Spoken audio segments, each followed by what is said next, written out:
Hi everyone, I'm Sam Robertson from Jim's Building Inspections. We're in beautiful Bentley, Victoria today on site to look at a pre-purchase building inspection, take you through the steps of a building inspection. We're here with Tim Freshney, one of our local franchisees. Hi Tim. Hi Sam. Now Tim, what is the importance of getting a building inspection for home buyers? We can go through, have a good look through the house. We go right through the roof, under the house, right through in the house, and just have a really good look through to make sure that we find any issues. Basically anything that's going to cost you money that you might want to know about when you're purchasing the most expensive thing in your life. Now people, when they buy, they see the house, it's obviously been done up, freshly painted, all those sort of things, because the seller brings it up to scratch to sell it, but there are always those hidden defects that we can come across. Yeah, absolutely. And in previous experience, I've been that person that's been going through and preparing the house for sale, and not necessarily trying to hide things, but draw attention away in other areas. So having that experience of having been that person doing it, I can look at that with different eyes and get a good idea of what may have happened, and sort of do a little bit of an archaeological dig, if you like, to try and figure out what's actually happened at the house. And I suppose when home buyers get us in, we take the emotion away from it, don't we? Because we're professionals in terms of looking for defects and what the actual house is sitting on. That's right. And I think part of the benefit of having someone who isn't emotionally involved in it is important in terms of being able to just present the information. Not there to tell you whether you should buy the house or not. It's more about letting you know the condition of the house, and then you being able to make that decision based on all the facts that you probably wouldn't have had if you didn't have a building inspection done. Now Tim, you're a qualified builder, been in the building game for a long time. Yes. What was the reason for the change? It was just being able to leverage all the experience in carpentry, waterproofing, and sort of doing inspections for people and not getting paid for them, I guess, and being able to formalise that, and being a little bit more flexible in what I was doing and not so tied down to specific jobs for sort of 6 to 12 months at a time. It just makes it a lot easier and takes a lot of pressure off, to be quite honest, as well. So it's been a good move. And getting off the tools is obviously a little bit of an advantage and something you enjoy. It's an advantage until I start doing some stuff at home, and then I feel it afterwards. But yeah, it's definitely been a positive side of it. Yeah. Now, Jim's Building Inspections is the largest building inspector in Australia and New Zealand. Yep. Why do you think that's the case? They've just got great support. The technology behind it, the app we talk about a lot, it's nice and easy to use, the systems that are set up in place, and just the support from the office, and everyone knows the name, and that adds a good portion of credibility to what you're doing as well. And in terms of credibility, all our guys and girls are all qualified building professionals, which is something that you need to have when you're doing these types of inspections, I would have thought. Yeah, absolutely. It's it is a largely unregulated industry as such, but having that knowledge and experience, and that's vetted out before you can join, was one of the things that really attracted me to it as well. Okay, well let's get to it. We'll take you through a pre-purchase building inspection. So here we are on the outside of the property. We're looking for defects as we walk around, but I thought I'd just ask Tim, what are we actually looking for in a building inspection? So we break down the classifications of what we find within the property as far as safety defects, so anything it might be electrical, gas, or it could even be a tripping hazard or something like that, down to minor defect, which is generally a maintenance item. Yep. That really is not going to be either here or there if it's actually fixed or not, but it's always good to know. To a major defect, which is likely to cause further damage, and it could be a major structural defect. And most contracts have if it's a condition of your sale, quite often you'll have an exit clause in the contract for a major structural defect. And that can either be something that you might look at renegotiating the contract, or even exiting the contract if it's serious enough. And then we go through with the termite as part of a pest inspection, and if we find any termite activity or previous damage and those sort of things as well, and conditions that we deem to be conducive to termite activities, so conditions that they may enjoy living in, if you like. So we want to make it as uncomfortable for them as possible. So with the report, they've obviously got basically a maintenance report. They know what they have to do when they buy it to maintain the property. Yeah, exactly. But that's a really good point you make. If it's a major defect or major termite infestation, they can actually go back and renegotiate with the real estate agent. So for a small portion of what they pay for the building report, they could save themselves thousands in that critical stage, in that cooling off period, where they can go back and make sure they get the right price for the property and there's no surprises in the future. That's right. Or take the opportunity that you've found something that you weren't aware of when you negotiated your initial purchase, and you may, if it's part of the contract, you may choose to exit the contract and save the headache and whatever else may be involved in that as well. So most of the time we've got good news for the clients, but there's the occasional one where we have to have that conversation with them, don't we? That's right. Yeah. And it really depends on the clients. I've had clients that have had a property looked at, and the stumps have been all but gone, but they've got a brother-in-law who's a re-stumper or something like that. So again, it's not about whether you should buy the house or not. It's about informing you about what is the issue with the house or issues with the house, and then just making sure you're aware of it, and you may very well be in a great position to fix those things very easily. Okay, Tim, now you're looking on the roof. What are some of the things you're looking for? So I'm looking to see the conditions of the tiles. This roof is a tiled roof. I'm looking to see the quality of the gutters, to see if there's any rusting in the gutters or if there's any debris blocking the downpipes. Also, there's quite a few chips in the corners of some of these tiles, which could lead to some leaking in the property. And also having a look at the ridge capping to see if any of that's loose or shifted as well. It looks okay. There's a few chips in some of the tiles. There is a little bit of debris in the gutters that could be cleaned out, so that'll go in as a minor defect. And the recommendation will be to maybe look at changing a few tiles and a little bit of touch up on the pointing of the tiles on the ridge caps. So Tim, we're now in this section of the house, so we've got some timber up here that looks like it needs a bit of work. Yeah, so there's a little bit of wood rot coming through here, which it does look like it's just wood rot.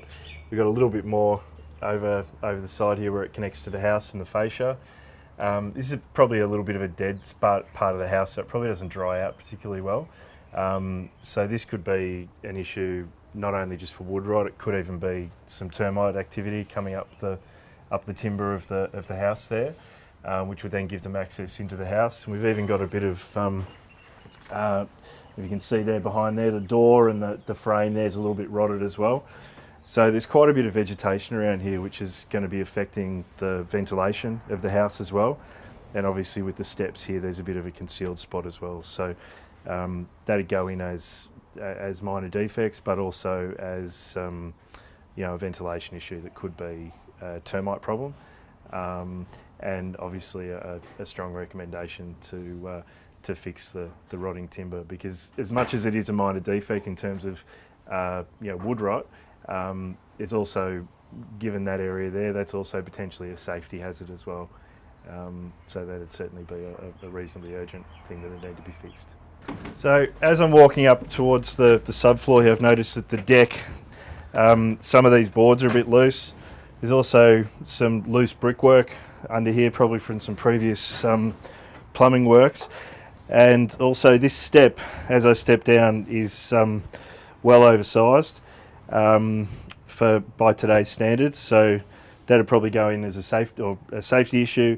As by today's standards, that wouldn't be compliant, but when this was built, it may have been. But it's hard to comment on that, but that's obviously potentially a safety issue that should be looked at. So under the house here, and there's a little bit of debris. There's quite often a little bit of rubbish under the house. The issue with that is it can potentially conceal defects. Also notice this pipe looks like it's been replaced at one stage. This really should be clipped up to the underside of the joist, much like this one is here. And also the stumps here, we've got a little bit of bitumen flashing here, which stops the moisture going up through into the timber from the concrete. These really should have ant caps on them. They don't stop the termites, but they make life difficult for them and makes it easier for us to identify if there is some termite activity, because they have to actually come out and pass the ant caps there. This is all hardwood timber with a chipboard floor.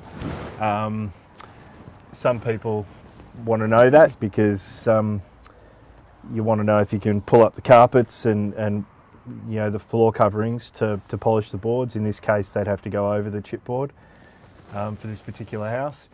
And down a bit further here, we can see the plumbing pipes. So we'll go and have a look at those to see if there's any leaking or any staining under the subfloor as well, which would give us an indication of if there's been any current or previous leaks from the bathrooms or wet areas. So Tim, you've just come out of the subfloor. It's really important to get in the subfloor when we're doing these types of inspections, isn't it? Yeah, it is. Yeah, there's a lot of, it's a forgotten area of the house, and it's not an area that people tend to go into. So going under the house may be the first time anyone's gone under the house since it was built, apart from maybe a few trades, electricians or plumbers or something like that.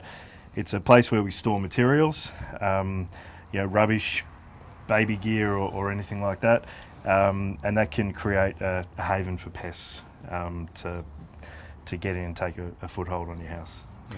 There's also, it also can tell a story of subfloor, can't it? Like if you've got a bathroom that's looks fine when you're in the house, you know, you might have a little bit of missing grout that you can't really identify. We can actually identify leaks under the house, can't we, with, you know, stained timbers and those sort of things. Absolutely, and it can give us a bit of an idea of you know, when a bathroom may have been renovated as well, so we can see different materials being used. If there has been any termite damage in the past, we can see if they've maybe replaced some of the building elements under there with newer products that don't match the existing, and obviously previous staining, and we're obviously more concerned if it's wet at the time, which would indicate a current water leak, which may require recommending a new bathroom. And also piers and stumps. We say piers in New South Wales, stumps in Victoria. That you can see if there's been repairs before, and that obviously tells you a story, right? There was a problem over here, obviously, because they've re-stumped this area. Yeah, and you can tell if the stump that's been used has been used specifically for re-stumping. It's a different connection method, and we're happier to see concrete stumps than we are timber. Timber can be more susceptible to termite activity, where they can burrow up the internal of a stump to get access to the house, because we're really clever and we build houses out of their food. So yeah, it's a good idea, you know, to make sure that that's looked at, and to, you know, consider a termite treatment at that point as well. All right, let's continue on throughout the house. Come around to a internal corner of the house here, and we've got some loose bricks here, possibly started off from a brick vent, and maybe some repairs or something's been done there. We've also got some mortar cracking here on the brickwork on both sides there. The age of this house, they didn't tend to have control joints or the silicon vertical joints installed in them, which can take up some of the cracking and it doesn't become as obvious. This house doesn't have them, and therefore we tend to get a few settling cracks or minor movement cracks as well. The size of these is not too significant, but it would certainly go in the report to be monitored. Yeah. So here we are inside the house, a real typical house being brought up for sale. So freshly painted house, furniture looks all in pristine condition.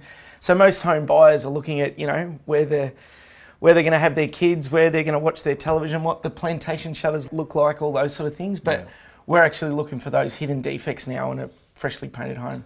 Yeah, absolutely. And I mean, the visual side of things is one thing, but we tend to be drawn to the furniture and the fresh paint and the vase of flowers and things like that. I'm sort of looking past all that, and I want to see what's been hidden. So, you know, I'm looking to see if there's any cracks that have been patched up that, you know, might indicate that there has been some building movement or something like that. And then my favourite toy/tool being my thermal imaging camera. So even just from looking at this, I can see that up in the top corner of the wall there's a few bits of insulation missing. It's without even getting up into the house. So you can see the redder sort of orange spots indicate where the insulation might be missing up in the roof there. You can even actually see where the timbers are in the wall and the studs in the wall there. It's a great little stud finder.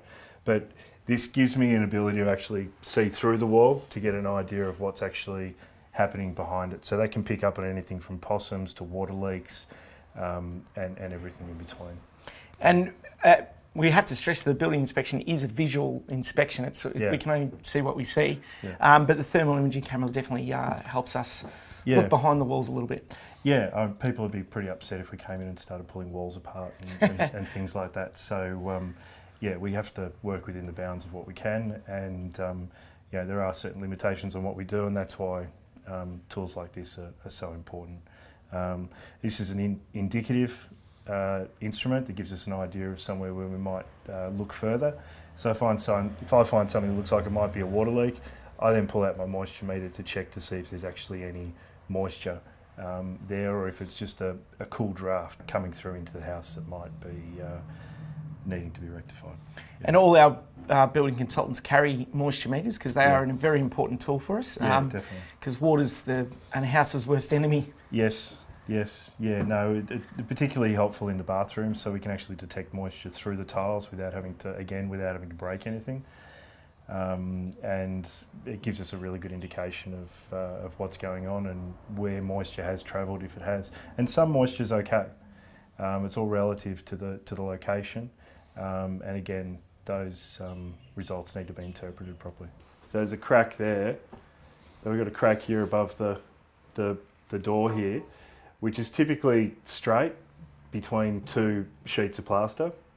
So nice straight crack.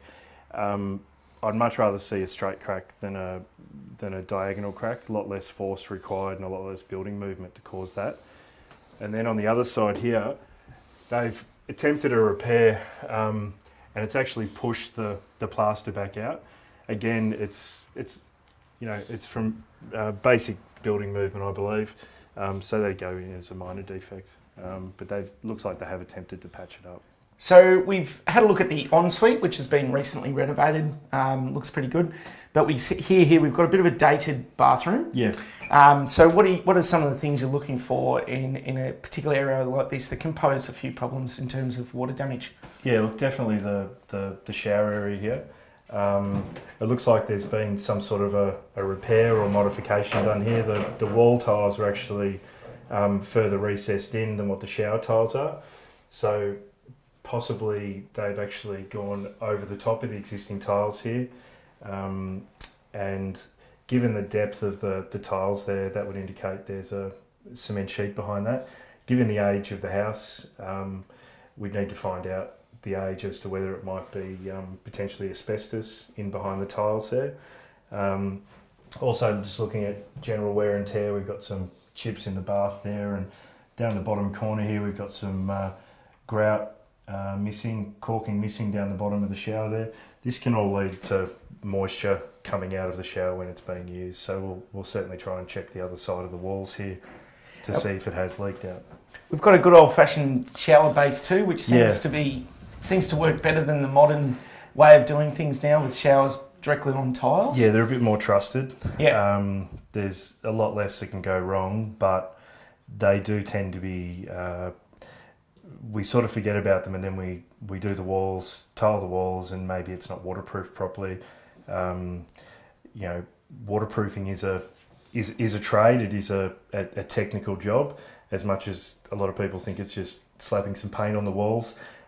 There is actually quite a bit of technique behind it, and doing that wrong, or even using the wrong types of components together, can lead to deterioration in the waterproofing membrane and subsequent leaks. Yeah. And you just mentioned to me before, but we'll show the viewers, there's some major sort of grout missing over on this side. Yeah. So that tells us a story that there could be some water damage behind the wall, and that's where we could possibly use our thermal imaging camera to see if there's any issues there. Yeah, absolutely.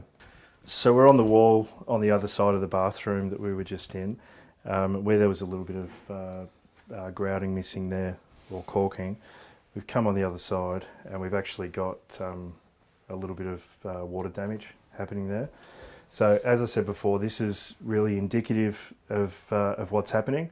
So that's when I bring in the moisture meter to confirm that.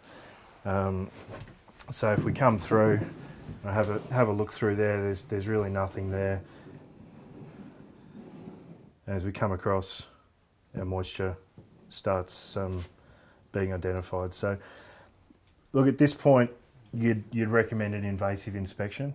I can't just go cutting into the wall to find out what's going on there, but what I can say with a degree of certainty is there is moisture in that wall, which, being on the other side of the bathroom, would indicate there is moisture coming from the bathroom, and that an invasive inspection would be recommended at that point to determine the cause and the amount of damage that's actually there too. So when I was under the subfloor, I noticed that copper pipe was loose, and that was pretty much underneath this bathroom. When I've come in here, not particularly scientific, but we're getting a little bit of bounciness in the floor here. So this could be the bearer and the joist rubbing. It could be that copper pipe that's loose, or any other pipe under there, or it could even be the sheeting between the subfloor and the tiles there. So it'd definitely go in there as a defect that would want to be looked at least monitored over time to see if it gets worse. So I'm up in the roof here, and a lot of the insulation has been moved out of the way. Some of it for halogen lights, because obviously you don't want too much heat around your halogen lights. But the insulation being disturbed the way it has, there's bits missing all over the place, is going to be affecting the energy efficiency of the house.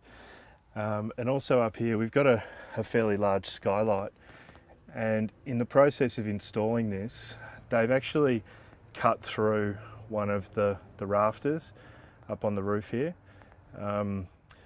So that'd certainly go down as a major defect, because, well, they've taken out part of the roof structure and they haven't modified the roof to account for that. So that's definitely a major issue that may lead to some sagging in the roof or something like that. And as for the rest of the roof here, it's really just the insulation and a bit of rubbish up here that really needs to be addressed. Again, that hides potential pest activity or something like that too. So yeah, we'll go back down and see what we can find. So in one of the back bedrooms here, we've got a crack running diagonally. It looks like if we sort of piece a few things together here, the gap in the door here, we can see the gap's a bit bigger here than what it is at this end. And then we've got this diagonal crack running across here. So there's been a little bit of movement here, and I'd suggest that this side of the wall has slightly, which may be the result of moisture issues. We're actually near where the wood rot was in the other part of in outside. So there may be a little bit of moisture in this particular area that may be settling on this side a bit more than the other side, which causes a little bit of building movement that's not consistent around the property, and that's when we start to get a few cracks like this. So that would definitely go down as a minor defect and a monitor. Have you ever thought about getting off the tools and getting paid for your knowledge and experience in the building industry? Well, maybe building inspection is an option for you. Jim's Building Inspections has been around for 8 years with over 140 franchisees across Australia and New Zealand. We provide all the training for all the services that we do. We provide trial days with franchisees, and we give you an opportunity to get out there and see what a building inspection is all about and if it suits you. So what we're looking for highly motivated individuals who are willing to put in the time to building and managing their own business. We want building professionals who care about their work and care about their customers. So if you want to get off the tools, you're sick of chasing money and you want to get paid before you do the job, maybe Building Inspections is for you. So pick up the phone, call 131 546 or go to our website, jimsbuildinginspections.com.au.